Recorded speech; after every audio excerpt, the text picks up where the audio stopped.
Thank you, Zaki, for your thoughts. And now we're going to go on the floor, and we have the first question from Stephanie Chalk. Hi, I'm Stephanie. It's not really a question. I just feel a need to address a lot of points that have been brought up during the discussion. So first of all, I think they're mostly addressed to Zaki, unfortunately. I'm sorry. Yeah, so you talked about how policies have changed. And it might be true that policies have changed, but the policy direction and the policy principles for me have not changed at all. So when you talk, I have several points. Okay, so you talk about political involvement of foreigners and how it's not, how a lot of countries don't want political involvement. For me, it's inconsistent because the state wants high involvement from foreigners, but only high economic involvement from foreigners. So even from the 60s, the state has shaped our labor movement to be compliant so that we have foreign investments. And then for branding purposes, the state has invited international non-profit hubs to come to Singapore to make it seem cosmopolitan, but only certain types. We want Earth Hour to come here and tell people to switch off the lights for 1 hour, but we don't want Greenpeace. We reject the application because they will agitate local citizens. So we want to make Singapore an international arbitration hub. So we want commercial lawyers, but we don't want human rights lawyers. Sorry, you can't have a visa. So it's unilateral, decided by the state. But if I had a say on what kind of foreigners I would like, why not more street artists? Why not more human rights lawyers? Why only rich, wealthy capitalists who set up shell companies that exploit migrant workers that we have to deal with? So it's unilateral, it's decided by the state. Okay, so that's one point. Secondly, so much talk about population, and as a so-called educated woman, I feel like I'm always arrowed for not reproducing enough children. Then I reproduce a child and I realize that it's so hard to get childcare. So many parents I speak to want to have more kids, but it's difficult.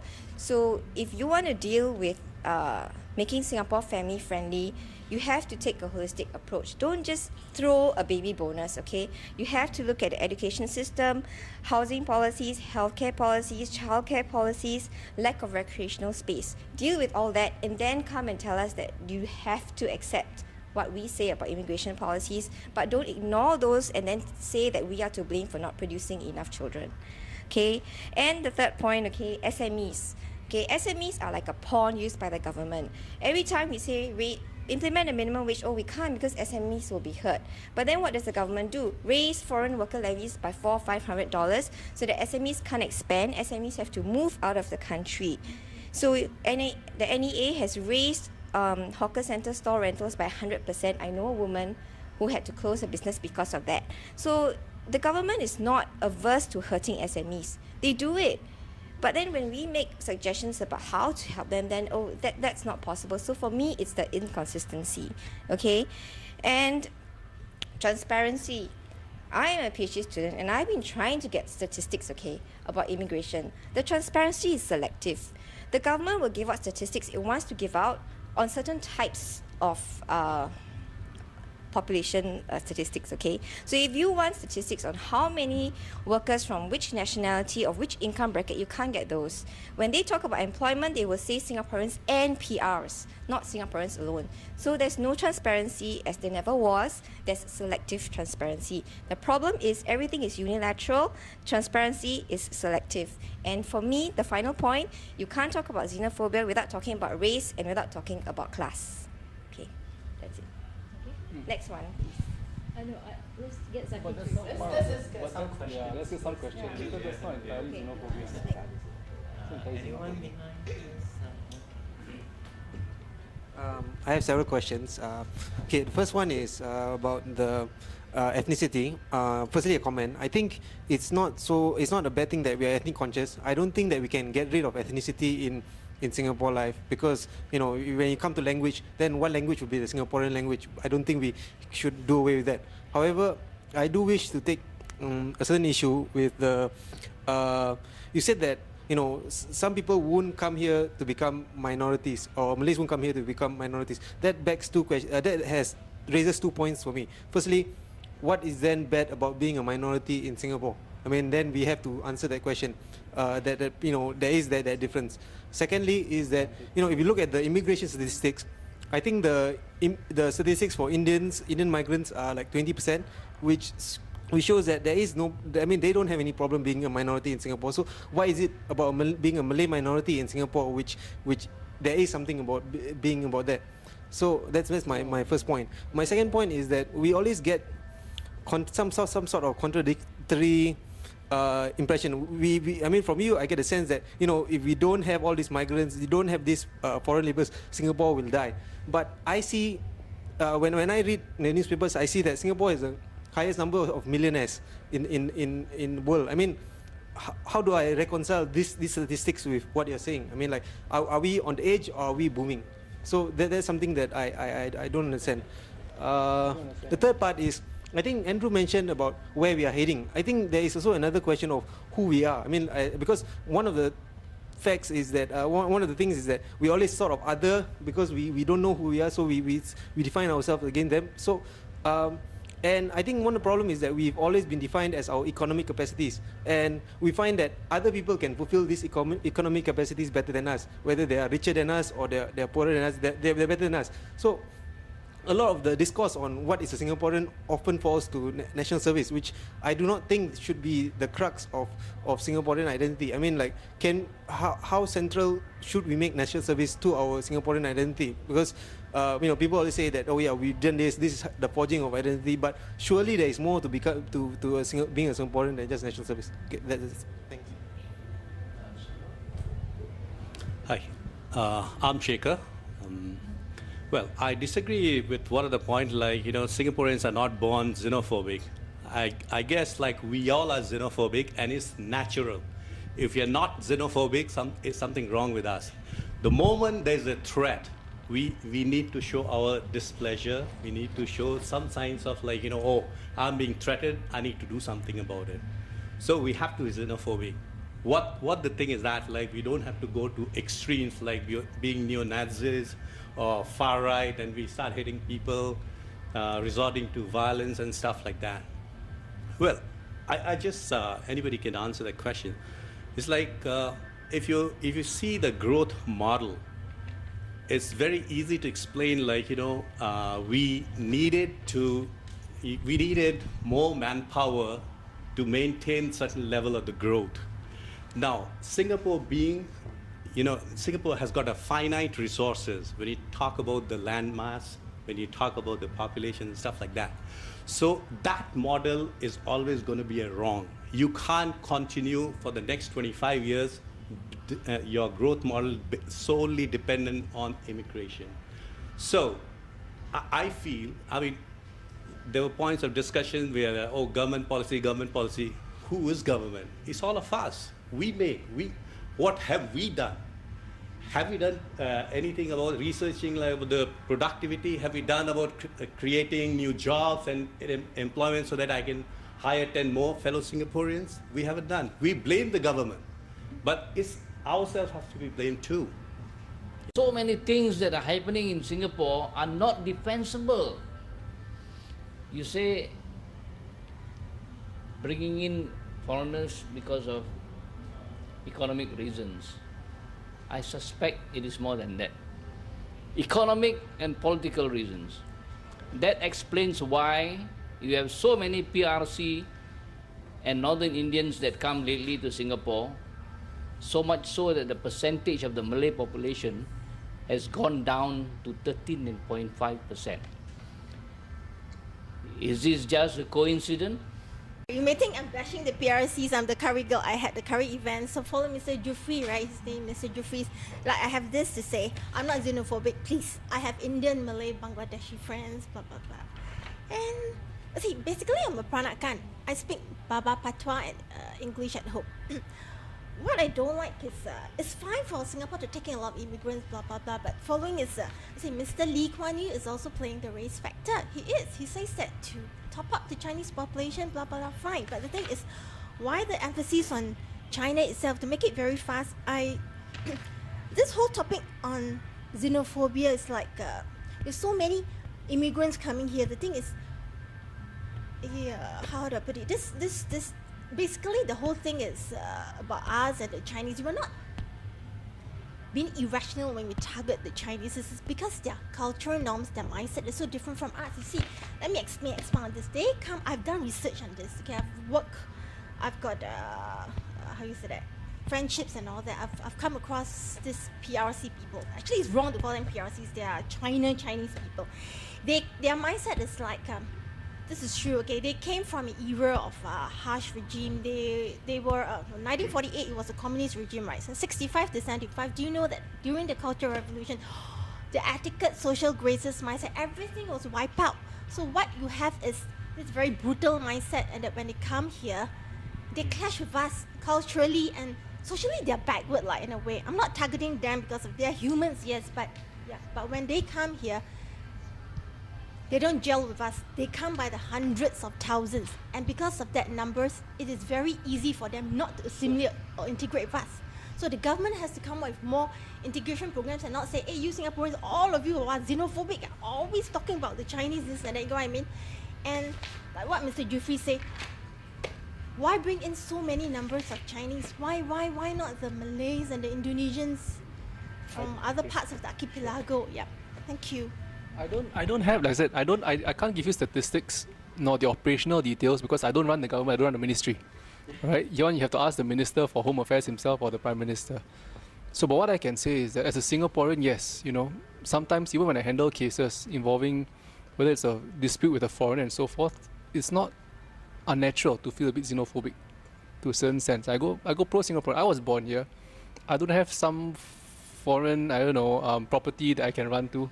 My whole family is here. I'm like you. We all feel the same way. As a Malay minority, I feel the same way too. Right? Whether my population goes down, if it goes down to 6%, yes, I'll be very concerned. Right? But I think to a certain sense, what I can say is that yes, we have committed. I think, you know, there was a commitment made that we will try to keep the ratios as far as possible. Yes, it's dropped to 13%, but it was never 20+%. It was in the 15-16% range. But yes, we are trying to hold it there. And that's why even in recent times, we've changed quite a bit. But I can't give you the statistics because I don't run the ministry. All right, so I don't know enough to be able to give you a plausible answer without contradicting myself. So I think, you know, for now, I think what I'll do is I'll skip the statistics.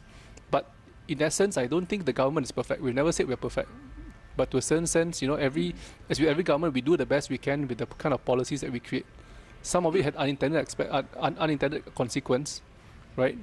Well, some of it, perhaps, you know, we'll try to help the SMEs, but at the same time, impacted some. But again, like I said, look at it from sector to sector. That's why even now we're saying, you know, let's look at the way we handle SMEs sector by sector because each sector has different needs. So, for example, you know, when we had all the, you know, the tightening of foreign workers, you know, we knew that, you know, that only certain sectors were harder hit than others. But for that same reason, because they are the ones who also benefited from a lot of these low cost regime of having flow of foreigners. So it is not a one-size-fits-all policy. There is differentiation, but at the same time, as I mentioned earlier, right, even when we talked about, you know, all these immigration, what tier are we talking about? What are we willing to accept at the low end, middle end, top end? Right, so the policy will change depending on which tier we're talking about, which sector we're talking about, what's our national needs, for example. So but at the same time, as I said, the policies have changed. The essence at the end of the day, it can't grow, you know, unlimitedly because I have a limited land mass.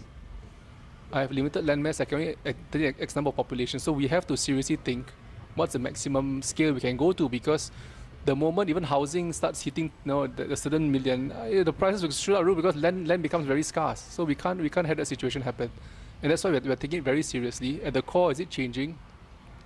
Perhaps, but can I say what is changing now? I don't know, because this is something that we have to look into, and it's something that goes 10, 20 years from now. I can't say something for certain. All right, so it's not so straightforward.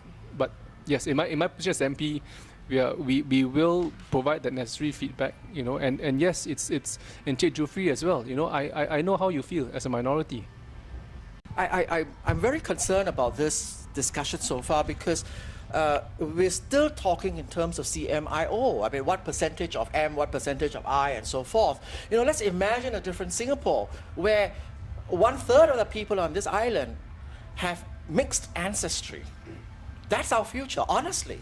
But you can't define people by C or M or I or O, and there'll be a significant number of people with, say, Filipino ancestry or Vietnamese ancestry or Mozambican ancestry or Russian ancestry. There's going to be Russian Singaporeans or Russian/Korean Singaporeans, that kind of thing. That's a Singapore that excites me, honestly. And so I think this discussion about CMIO and what percentage of what is harking back to a different time, which in fact sustains the roots of the xenophobia we are talking about.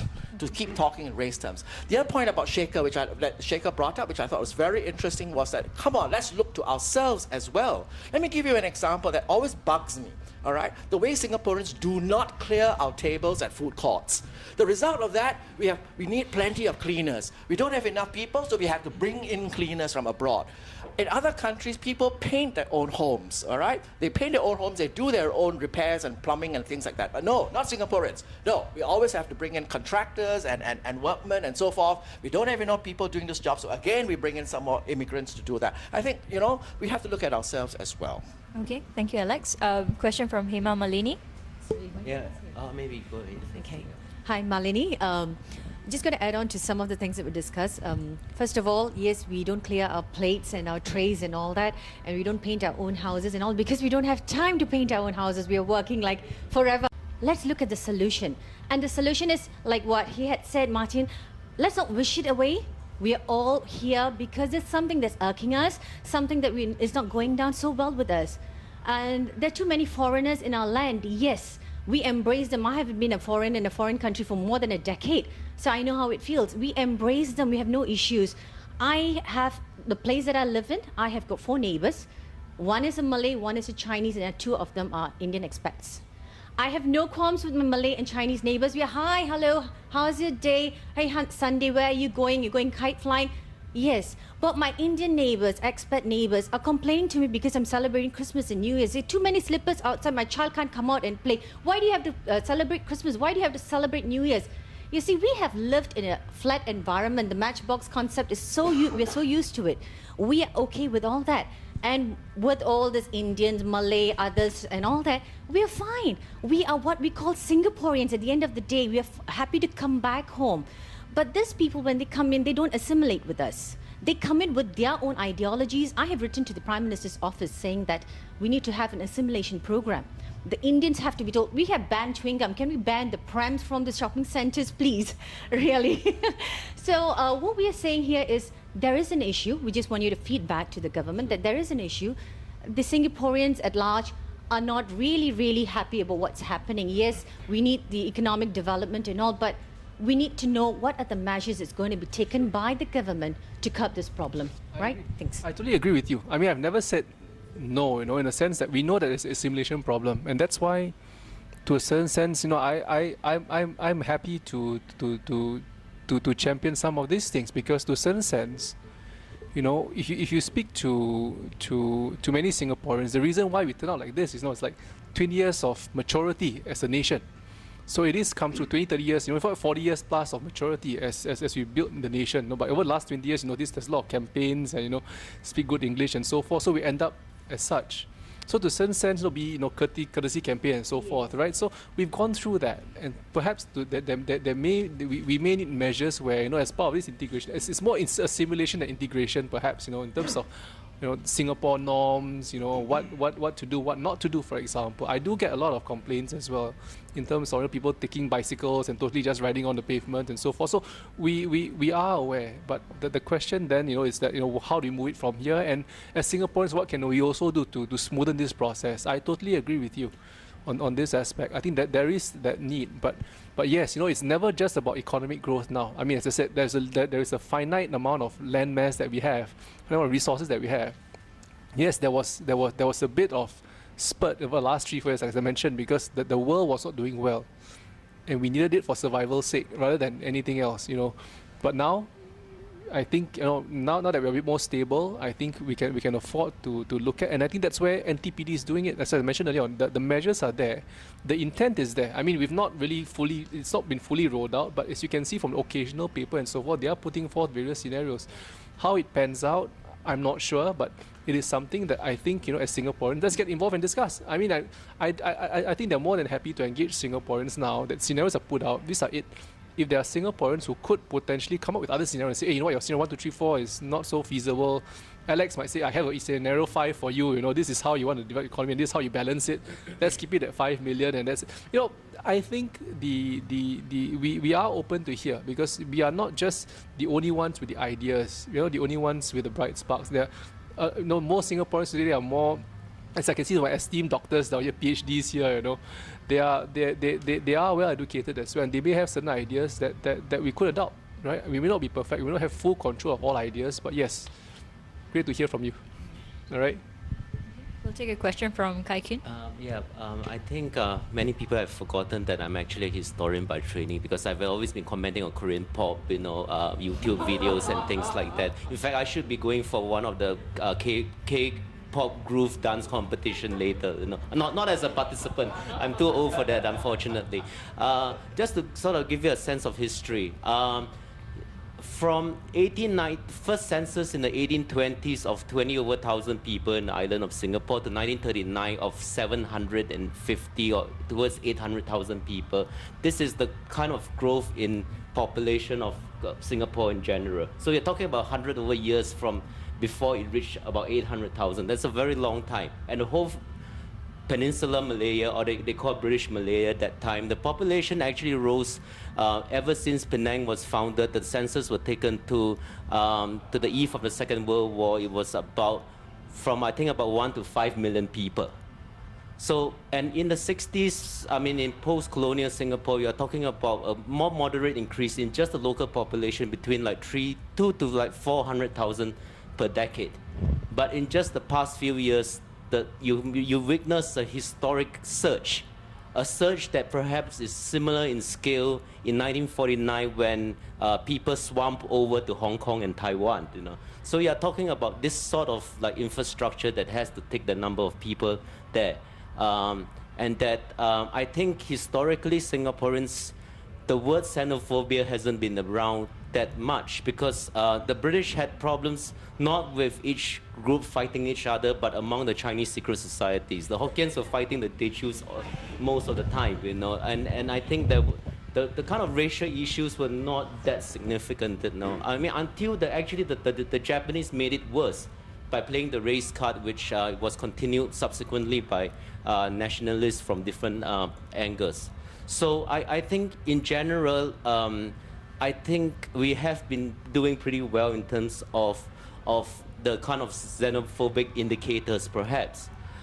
So this is, I mean, given the kind of surge that we have experienced, the kind of reactions are not surprising, and in fact, they are actually quite muted compared to what other countries are experiencing. Britain experienced the same situation as us.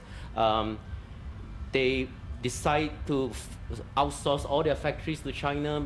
The white working classes were completely disenfranchised. They took their violence upon people who looked different, like me. I was also affected by it, but I never really blamed them for it. So we're talking about also that Singapore operated a kind of like immigrant society, and relying on global connectivity since history. Yes, that's right. Since the Paleolithic age, we have always been globalized. You know, that explains why people could cross over the Bering Straits to America. But the British mentality operated on an El Dorado colonial economic system. And El Dorado means a frontier economy. Anyone can come here and make money. When there's a problem, the British colonial officials retreated to Fort Canning Hill. You know, when the secret societies fought among themselves, you know, if you have only 200 Sikh policemen, you couldn't like manage these Chinese gangs. You know, so, but we are talking about Singapore in the era of a nation state. So, what sort of living arrangements do we want? What sort of identity do we want? Do we want an El Dorado, you know, or do we want a nation state where people have a certain sense of belonging and identity, not as a transient or airport transit, like Changi Airport is a great place, you know, but it's not a home, you know. And maybe just back to some issues like SME, food and beverage productivities. This is how the sad part of history repeats itself.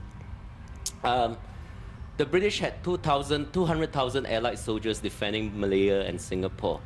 It took the Japanese 33,000 men to finish them off in 2 months, in which only like 15,000 were fighting men. 60 years later, in the same yakitori store, if you go to Osaka, Kyoto, and Japanese city, they are actually run by very cute, three or four cute Japanese boys, you know, very good food that is made, you know. But if you look at Singapore, go to Sergiri Road, for example, it's run by 12 grumpy people. A mixture of foreigners and you have that occasional old Singapore auntie who's just clearing dishes, you know. But the young ones are made they employ people who look young, not because they need them, but because they want a youthful face. So this is something of a productivity, and this is something that I find that we are not preparing for aging as well. We want immigrants because we believe that people like us, when we grow old, we are a burden to the state. But the idea of active aging is not that. The idea of like, how do you utilize your older workers to actually continue working, you know, in a very ageist political economy here, which I think that is a huge problem to begin with. I think Alex has asked me to talk about perhaps like national service. You know, this is one point that I would not valorize national service. I think that our foreign workers domestic workers have a harder life than many of our NS boys. Make no illusions about it. At least our NS boys can go home every weekend. They can complain to the MP when the officers are not treating them well. But we have a situation coming back to race as well. Why is it so that the son of a permanent resident from the People's Republic of China served in a military unit when it's not a state secret to see that most Malays are serving in civil defense and the police? You know, perhaps I'm not expecting you to answer this question, but just raising some awareness about the dynamics. Yeah, I thought that question was really answered by MINDEF minister, and I was the one who put that question up. That was very recent, 6 months ago. Less than 6 months ago, it was answered. So I think it came out in front page as well. That right. So where majority of those in SCDF are non-Malays. I mean, yes, the Malays do not make up the majority in SCDF, unlike what's being perceived. Right, and that every time the SCDF comes to my place, you know, around my neighborhood, which is quite problematic in Pudong Pasir, not because it was opposition, but because there are a lot of poor people there, you know. True. Yeah. But the reality is that, you see, like I said, I feel for the community. So to a certain sense, like I said, that's why I put it up last budget, and one of the most important sessions in Parliament, budget, you know, we put it up, and I put it up for that same reason, just to get assurance from MINDEF that, you know, this is the situation. One, two, that, you know, if you look over time, has there been relaxations? Yes. Are there more Malays serving in more sensitive units? Yes.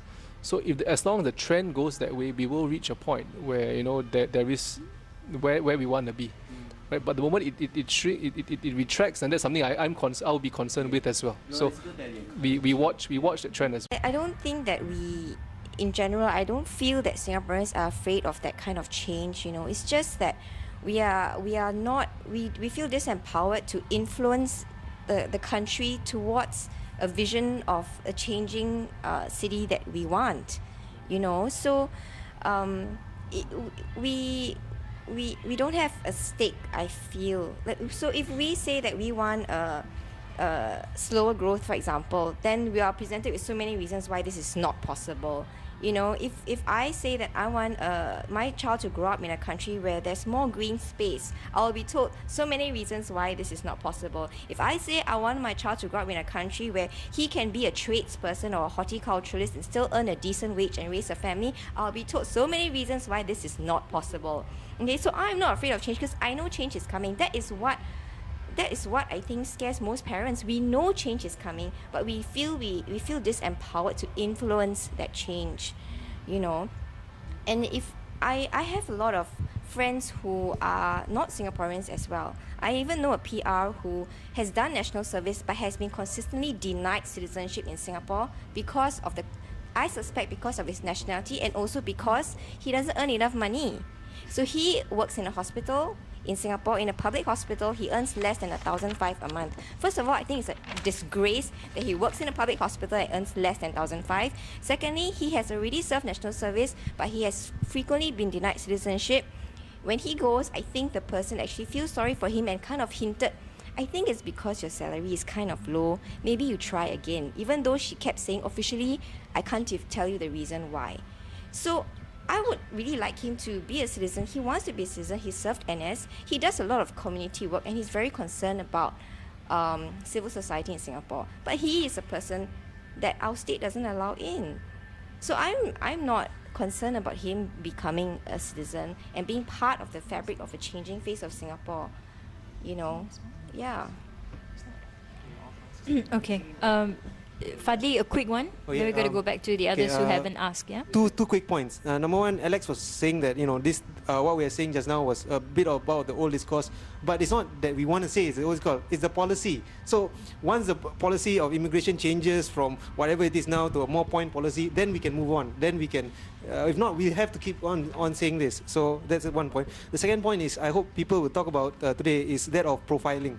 And this is something I notice, especially when I go to MRTs. I see, for example, some Bangladeshi workers when they come out of the MRT, they get surrounded by the guards, the MRT guards, and they get questioned, and this disturbs me quite a bit.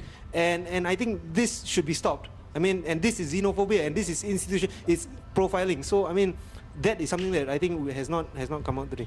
Okay, thank you, Fadli. And we have a question from Kurt Wee. I was overseas when I was invited for this event, and I travel extensively. I'm out of Singapore at least half the week, every week. And when I was invited for this subject, I asked myself a very simple question: what is Singapore? I have to ask myself, what is Singapore, right?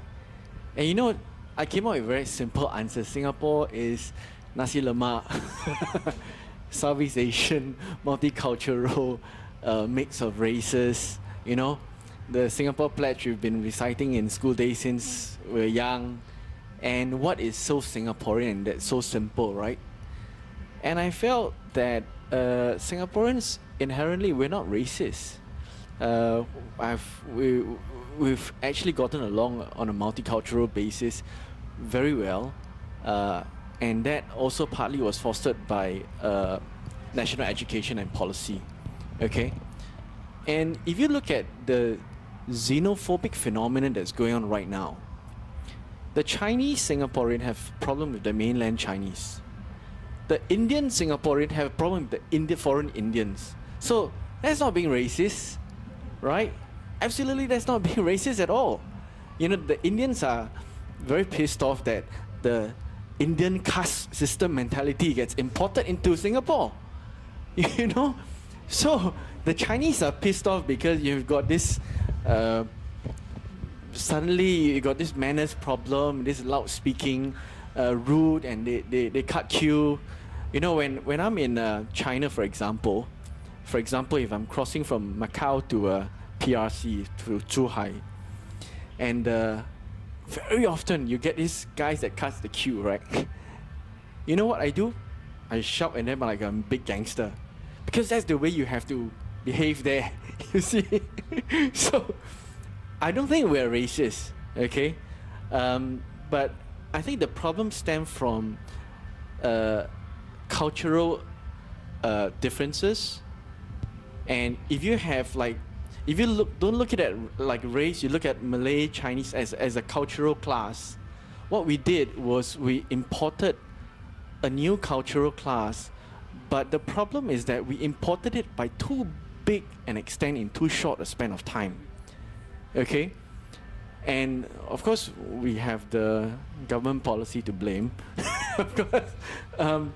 But I'm not sure we are kidding ourselves by saying that, we need to do a national assimilation program. I think we're kidding ourselves. You know why? Because they're too big a class already. And when you import too big a class, you don't integrate them anymore. They will form their enclave, whether it's economic or, it doesn't have to be residential, right? It can be by way of the way the F&B is being organized in Singapore. And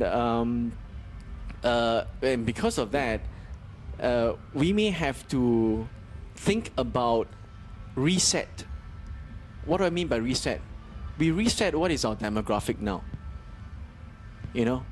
Like in a similar context to what Alex and Andrew were saying, how the classes are changing, that demographic is changing, right?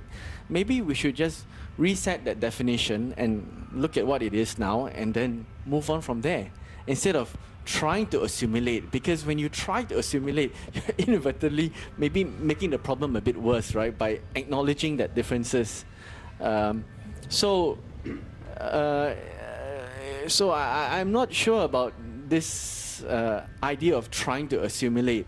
I think we should just accept, acknowledge, but where we should think about is, do we allow this trend to carry on? Do we accept this trend to continue? Is this what we want as a country? This is a very important question.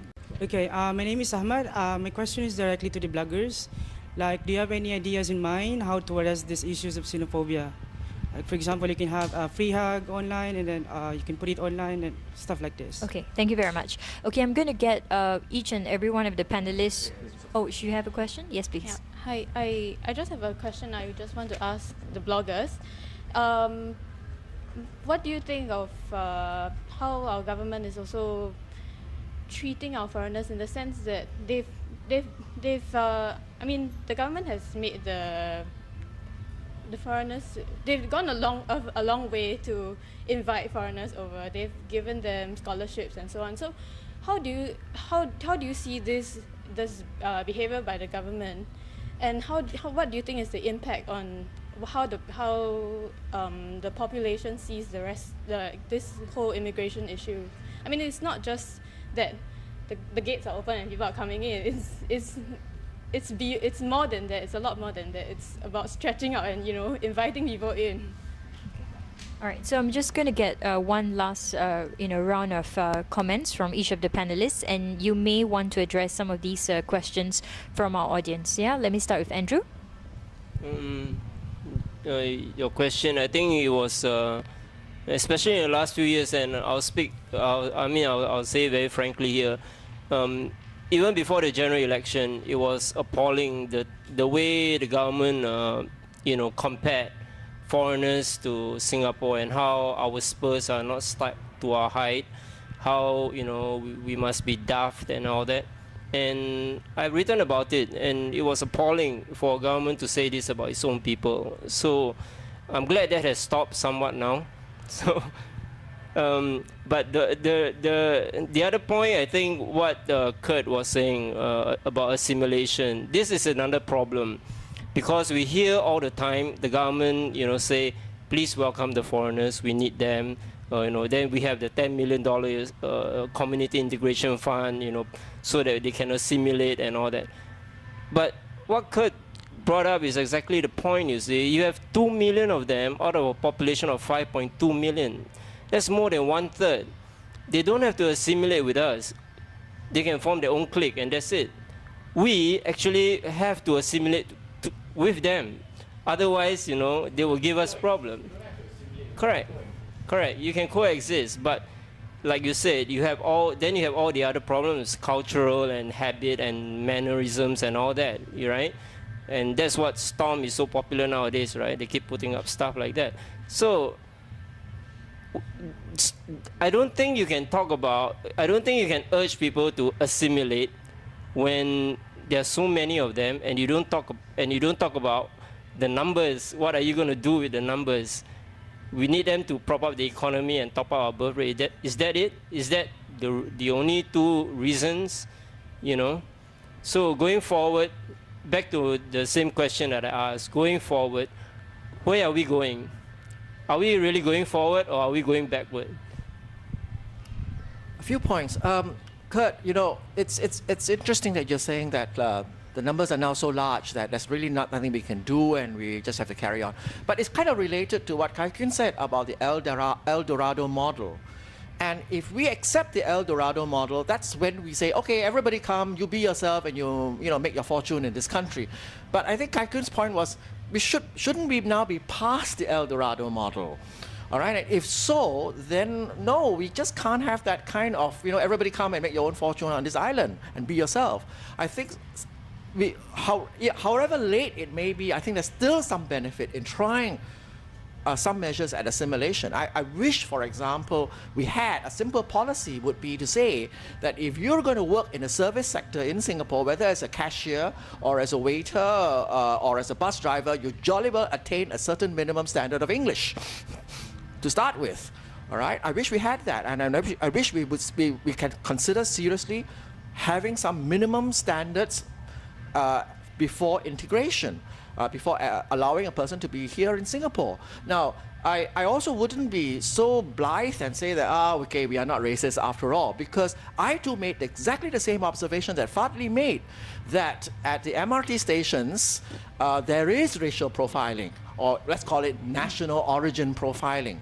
And I think it relates back to what I said earlier. We seem to consider it totally legitimate in this country to treat people by certain ethnic or race or national origin categories. I think maybe it is natural, as Shekha said, that's our natural reaction as human beings. But as human beings, I think, especially as a society with an effective government, we can take certain measures that can dampen these natural human instincts, and I wish we take them more seriously. All right, so that. Now, about foreign scholarships, you know, this is something very interesting. I mean, I can understand the need for Singapore to extend foreign scholarships to foreign students, because Singapore, we need to develop goodwill, build relationships with our neighboring countries. These connections are good for our own investments abroad. Like, you know, Kurt, you spend half your time there, but it's good for other people to come spend half the time here. But, you know, I sometimes wonder, do we do too much of that? I mean, in other countries, foreign students willingly go to those countries to study and pay full fare because those countries are so attractive. Now, maybe we could spend less money bringing in or bribing foreign students to come here and pay more attention to making Singapore a more attractive space, civil liberties, anyone? That people would come here of their own accord and pay full fare rather than we having to pay so much money to bring them here. My final message to everybody is this: don't get angry with the foreigner. Get angry with the policies instead. Don't just vent on the internet. Overcome your fear of the government. Oppose the policymakers and the MPs who have neither the moral courage or intellect to oppose such policies. And that is why I come back to our constitutional right of speech, association, and assembly, because these are all very paramount when you want to get the government to listen to you. Democratic freedoms and economic issues are intertwined. Economic policies are decided by politicians who are put in place via elections, which, in order to be free and fair elections, the state has to respect the citizens' fundamental civil and political rights. That's it. I think we really need, for me personally, I go back with questions, because I think this discussion does not end here today. It'll be discussed in so many other places after today, and that'll be even more interesting. I go back with questions like, what about national service? Is national service a point of contention as to why there is a rise in hatred towards foreigners and immigrants? What about the Indians from India that Malini was talking about? Do they see the Indians from Singapore as being uncouth and not fit to associate with? Is that contributing towards that insecurity? There are so many questions like that that I go back with. And I think it's important to have these questions. It's important to have a dialogue over these questions that we have, not with ourselves, with our families, but not just with ourselves and our families, but also between communities. And it's only through dialogue and proper communication can we have real assimilation. I think we can coexist. Yes, we have coexisted. The communities in Singapore have coexisted for many years. The Chinese have lived on their own. The Indians have lived on their own. The Malays and the others, whatever that mean, have lived on their own. But over the years, we have tried to assimilate in the schools, in the places of work. We have tried to break down the racial barriers. But that can only happen where true dialogue is happening. And that happens among Singaporeans over the last 50 years. You know, in schools, in places of work, and whatever not. And that's the kind of dialogue that has to be happening. And the government, I feel, has a great role in playing in that, because they need to facilitate this dialogue. Because the common man or the organizations that are working with the migrant workers, their resources are limited. The resources of the government is vast. So they need to use these resources to facilitate this commission, this conversation. That's my request. Okay, so I think there's quite a lot of talk, I think, in terms of a lot of good points that's being raised in terms of the the kind of issues that we're facing and what's troubling us. And I agree, we're not perfect, but really when we talked about economic development, just to round up, it was really about the people. Whether it's bringing even the immigration policies were meant to ensure that we didn't have a totally aging population, like what Japan is facing now, where we are not able to support the society because you have a lot more inactive retirees out there as opposed to active working population. So there has to be a triangle. I mean, any economy, and that was where the crux of the immigration policy is. So to a certain sense, I think what we need to do is, what I ask is really to have two hands to clap. I think the government listens, and that's why I'm here. I didn't come here being dragged. They didn't put me in a net and then brought me here. I came here willingly to listen, to hear what you had in mind, what concerns you most. I can't address everything because to a certain sense I don't run every single ministry, but certain points, yes, I will take back, because I do agree with you that there is some friction, and on Kurt's point, I don't entirely agree with the sense that you should give up on the simulation, because it took us about 20 years or maybe 20-30 years to get us assimilated as a society across the CMIO barriers, but I think it will take another maybe 20 years to get us past this the next lap. But we need to find our own new formula into how we can assimilate them. And even those transient ones who are just putting stop here, working here, but it is about that. But also what I find more just as important is the face of Singapore with respect to xenophobia and some of these issues. I mean, it's easy to just blame the government. So I give you an example. I mean, a true experience I just had about 2 weeks ago. I was at an event organized by this organization, and they were totally understaffed in order to manage this whole long queue behind people trying to get into the event hall. And of course, there are a lot of frustrated Singaporeans, trying to get in. But I had, I saw a lady come up to the reception area, knowing that they were understaffed. And asked, do you, of course there were a lot of Singaporeans complaining before that, right? How come you guys never, cater to enough reception people? How many of us are coming here? There's a lot of complaints and blaming the organizers. You guys are just making money off, us and all that. But there was a lady who came out and says, you know what, ma'am, I was just wondering if you need any help, because now I'm here to help you if you need any help. So, I'm happy to just step in if you tell me what you need me to do. So the question I saw two faces of Singapore, and which one do you want to be? Right, that's the question. That's what struck me, and that's the question I want to ask. Which one do you want to be? Do you want to step forward and say, hey, you know what? Let's be part of this. Let's discuss. And I'm glad the bloggers came on today to put that discussion forth. First step, and that's where I think the awareness will come in, and that's where we want to move the community forward. So as for policies, yes, some of them have changed, some of them have moved. You will not see the results immediately, because realistically, there are 2 million of them out here. You can't send them all away. All of a sudden, your cleaners will disappear, your waitresses will disappear, and all that.